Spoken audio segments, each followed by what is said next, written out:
તો આ ઝડપી યુગ જે ચાલી રહ્યો છે, આ ફાસ્ટ યુગ જે ચાલી રહ્યો છે, એમાં આપણી ગુરુકુલની શિક્ષણ પદ્ધતિ અને ગુરુકુલના નિયમો વિદ્યાર્થી, માતા પિતા અને સમાજલક્ષી જીવનમાં કેવી રીતે ઉપયોગી થઈ શકે સ્વામી?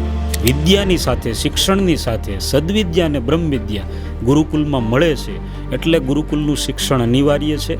અને હું ગુરુકુલનો સાધુ છું ને આ વાત કરું એટલું જ નહીં, અત્યારે બધાને આ ધીમે ધીમે સ્વીકારવું પડે. સમજાઈ રહ્યું છે લોકોને. 2 દિવસ પહેલાં જ આજે 19 ઓગસ્ટ 17 ઓગસ્ટ સોમવારે ટાઈમ્સ ઓફ ઇન્ડિયામાં આર્ટિકલ છે, રામાયણ સિરિયલ એના લક્ષ્મણનું પાત્ર ભજવનાર સુનિલ લહેરી, એમણે પોતાના ટ્વિટર ઉપર પોતાનો એક વિડીયો પબ્લિશ કર્યો છે.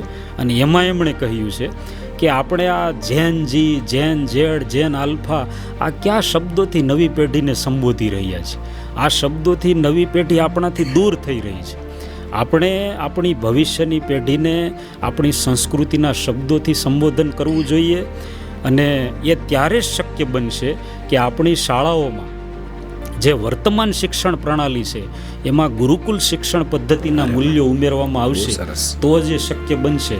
આવું એમણે પોતે પોતાના ટ્વિટર એકાઉન્ટ ઉપર વિડીયો બનાવીને નિવેદન આપ્યું છે. તો ગુરુકુલ શિક્ષણ પદ્ધતિ અનિવાર્ય અને એની જરૂરિયાત ખૂબ અત્યારે છે.